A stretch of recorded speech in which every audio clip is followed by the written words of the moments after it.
Good morning children. आज हम आपको वसंत का चैप्टर 7 यह कठिन समय नहीं पढ़ाने जा रहे हैं। वैसे अपन सोचते हैं कि अगर हमने किसी ने हमको नुकसान पहुंचाया तो हम कहते हैं उसने ऐसा किया, लेकिन अगर हमें कोई बिना मांगे मदद कर देता है तो हम ये नहीं कहते कि उसने हमारी मदद की, हम कहते ही नहीं वाली बात को। तो इसमें यही बताया गया है, कभी कभी हमारे पैसे गुम जाते हैं, कुछ चीज खो जाती है, तो हमें कोई व्यक्ति आकर के बिना पूछे बिना कहे वो आराम से वो हमको दे देता है। तो हम ये कहते हैं कि ऐसे लोग हैं संसार में, इतने खराब है, ये है वो है, लेकिन हम कभी ये नहीं कहते कुछ लोग अच्छे भी तो हैं, संसार में बहुत भी लोग अच्छे भी हैं। तो आज हम इस चैप्टर में यही पढ़ेंगे। इसका विषय परिचय है, कवि परिचय है, कविता, शब्दार्थ, अभ्यास कार्य। विषय परिचय है, यदि हमारे मन में कुछ भी कार्य करने की इच्छा हो तो परिस्थितियां वैसी बन जाती हैं। कोई भी कार्य करने से पूर्व डरना घबराना नहीं चाहिए। कोई भी काम शुरू करते हैं तो हमें कुछ परेशानियों का सामना तो करना ही पड़ता है। लक्ष्य की ओर बढ़ने हेतु कोई समय मुश्किल नहीं होता, केवल अपने मन में एक दृढ़ निश्चय होना चाहिए। कवित्री जया जागवानी द्वारा रचित कविता यह संदेश कठिन समय नहीं में मनुष्य को यह समझाने का प्रयास किया गया है कि अभी निराश होने का समय नहीं है। हम थोड़ी सी बात देख करके थोड़ा समय व्यतीत देखकर निराश हो जाते हैं, हमारे अंदर नेगेटिव थिंकिंग आ जाती है, लेकिन हमें हमेशा पॉजिटिव होना चाहिए। हम चाहे तो प्रयत्न करके अपने लक्ष्य की ओर बढ़ सकते हैं। नहीं है सबसे कठिन समय नहीं, अभी भी दबा है चिड़िया की चोंच में तिनका और वह उड़ने की तैयारी में है। अभी भी धरती हुई पत्ती को थामने बैठा है एक बार। यानी जैसे पहले चिड़िया तिनका लेकर चोंच में अपने बच्चों को खिलाने जाती थी, तो पहले जैसे उसका वैसे आज भी है, वो समय आज भी है। अभी भी जो कोई गिर जाता है उसको उठाने वाला व्यक्ति आज भी मिल जाता है। अभी भी भीड़ है स्टेशन पर, अभी भी एक रेलगाड़ी जाती है गंतव्य तक जहाँ कोई कर रहा होगा प्रतीक्षा। अभी भी कहता है कोई किसी को जल्दी आ जाओ कि अब सूरज डूबने का वक्त हो गया है। यानी अभी भी हम देखते हैं जैसे पहले लोग स्टेशन पर जाकर ट्रेन का इंतजार करते थे, आज भी समय वही है कि लोग स्टेशन पर जाकर ट्रेन का इंतजार करते हैं। जहाँ कोई प्रतीक्षा कर रहा है ट्रेन कब आएगी, कब हम जाएंगे, अभी भी कहता है कोई किसी को, अभी भी कोई कहता है कि जल्दी आ जाओ। शाम को बच्चे अपने पेरेंट्स से कहते हैं कि जल्दी आ जाओ, सब अपना शाम को इंतजार करते हैं कि अब सूरज डूबने का समय हो गया है और घर जाने का समय हो गया है। पशु पक्षी जानवर इंसान सभी शाम को अपने घर जाते हैं। अभी भी जैसे पहले ये समय था वैसे अभी भी है। अभी कहा जाता है कि उस कथा का आखिरी जो बूढ़ी नानी सुना रही सदियों से दुनिया के तमाम बच्चों को अभी आती है। एक बार अंतरिक्ष के पार की दुनिया से लाएगी बचे हुए लोगों की खबर। नहीं, यह सबसे कठिन समय नहीं है। कवित्री कहती हैं कि ये सबसे कठिन समय नहीं है। अभी भी जैसे दादी नानी पहले कहानियां सुनाती थी वैसे अभी भी सुनाती हैं। पहले दादी नानी कहती थी अंतरिक्ष से जो लोग रहते हैं उनके लिए बस आएगी और वहां जो लोग रह रहे हैं उनकी खबर लेकर आएगी।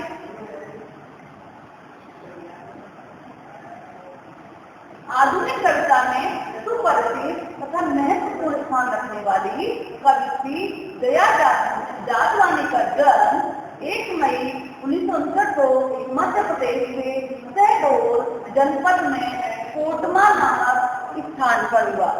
इन्होंने रविशंकर विश्वविद्यालय रायपुर में हिंदी में स्नातकोत्तर उपाधि प्राप्त की।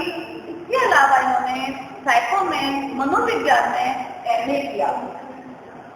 ये युवा पीढ़ी की सशक्त कहानीकार के रूप में जानी पहचानी हस्ती है।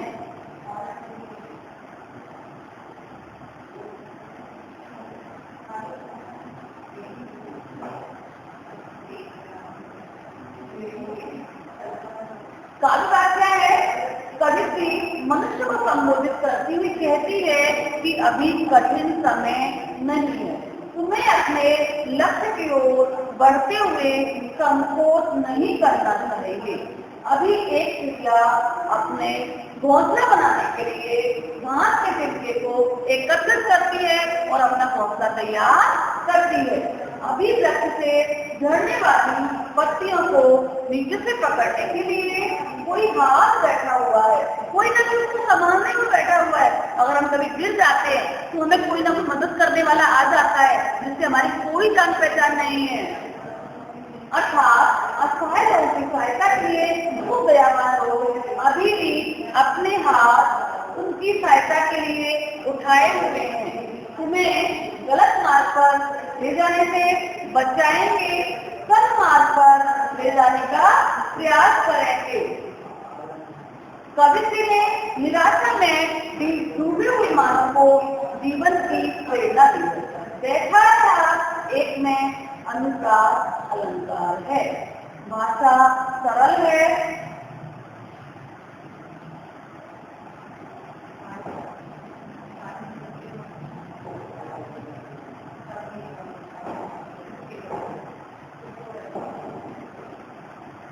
कवित्री मनुष्य को आशावादी होने का संदेश देती है।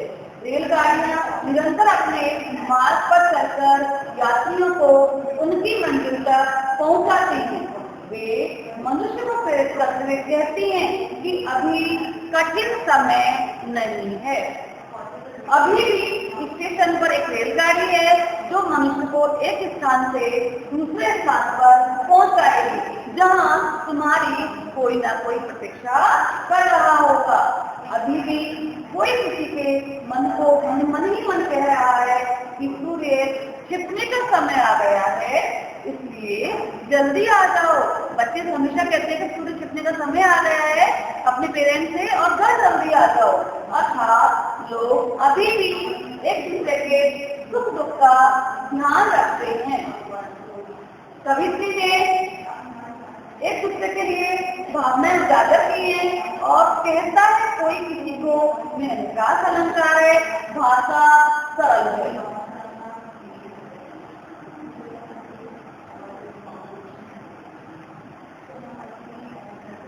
प्रस्तुत पंक्तियों में कवित्री कहती है, संयुक्त परिवारों में दादी नानी द्वारा आज भी ये कहानी सुनाई जाती है। अंत में परिश्रम होकर आगे बढ़ते हुए लक्ष्य प्राप्त करने की शिक्षा दी गई होती है। अर्थात अभी भी तुम कहानी सुन सकते हो, यानी लक्ष्य की ओर बढ़ सकते हो।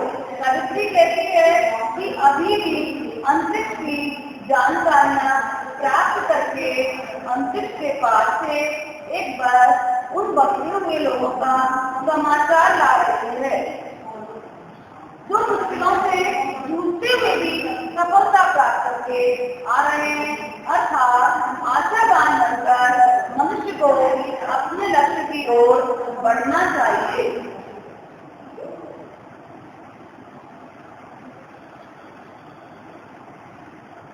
Thank you. आगे दूसरे वीडियो में आपको इसका भावार्थ, शब्दार्थ और क्वेश्चन आंसर बताएंगे। Good morning children. अभी हमने यह कठिन समय नहीं, यह सबसे कठिन समय नहीं, इसका वीडियो आपने एक पहले देखा था। इसमें हमने इसकी व्याख्या बताई थी कि हमें कोई भी दुख देखकर बहुत दुखी नहीं होना चाहिए और ये नहीं सोचना चाहिए बहुत बेकार समय है और अच्छा समय नहीं आएगा।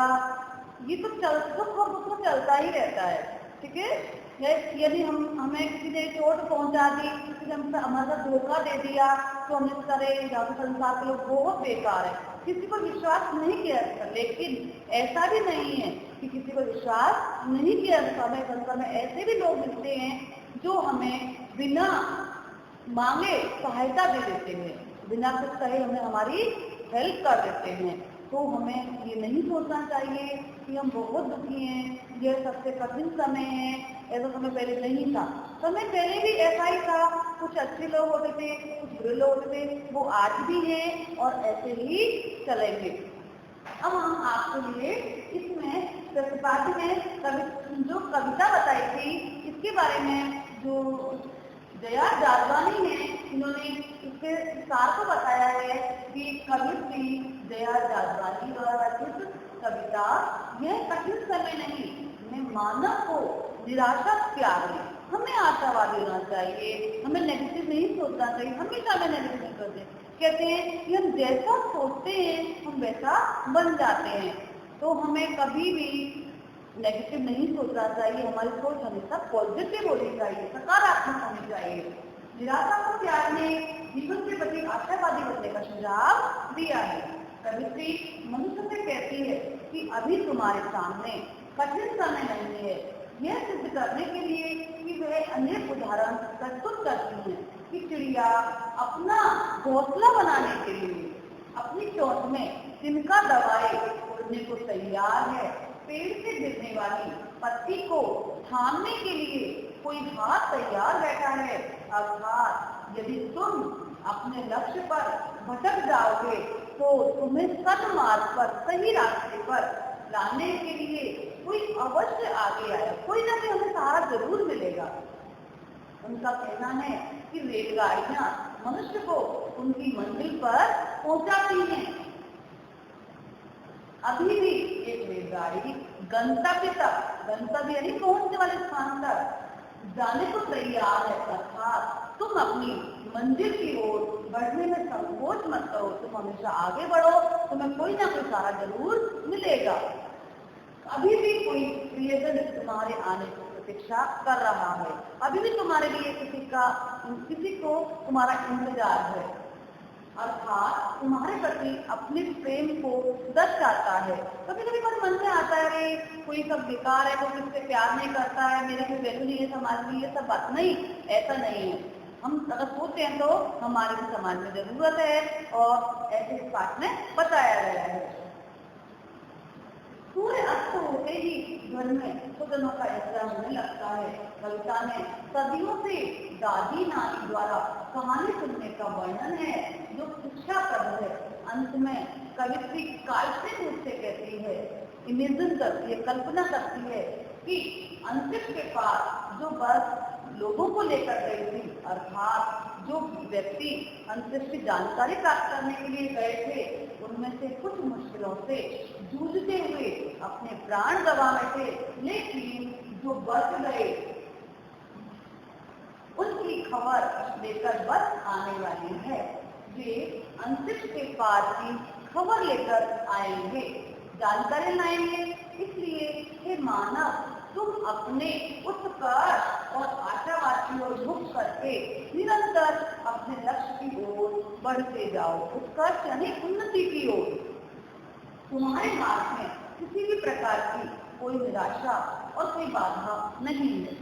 तुम्हें लक्ष्य सिद्ध करने से पहले रुकना नहीं है, क्योंकि अभी तुम्हारे जीवन में कठिन समय या निराशा का क्षण नहीं है।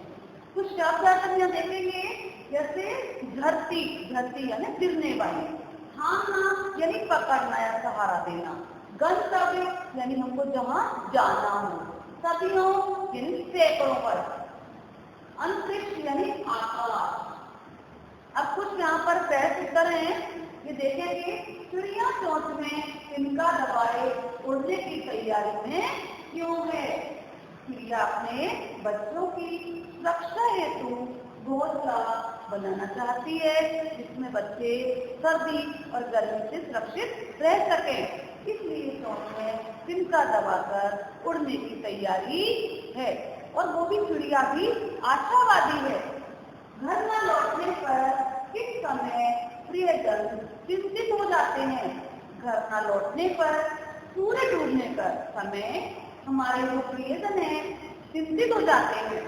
उनकी चिंता का यह है कि सूर्य डूबने के बाद रात हो जाएगी और वे लौटकर न आने वाले से प्यार एवं अपनत्व का संबंध रखते हैं। यानी चिंतित तो जो ही होगा तो हमारा प्यार होगा।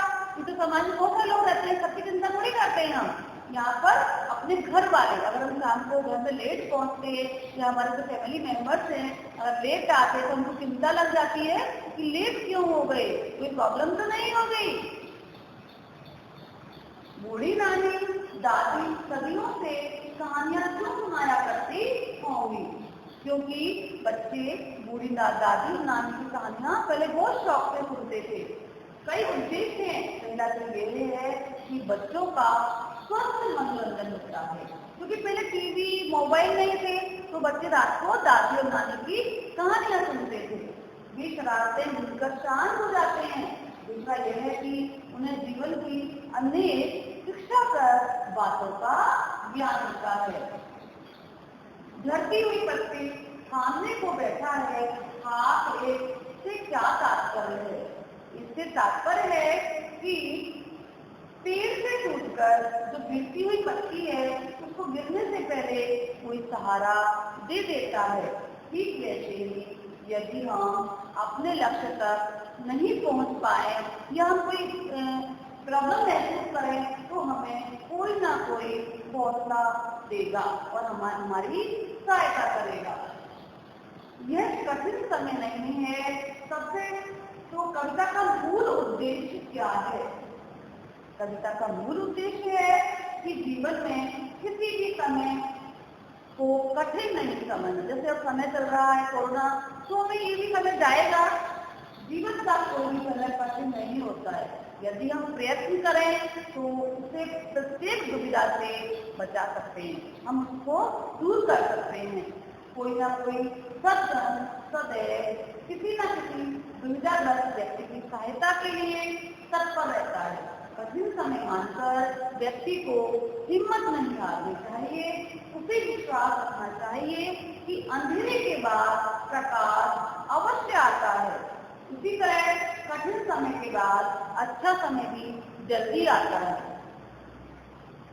थैंक यू बच्चों।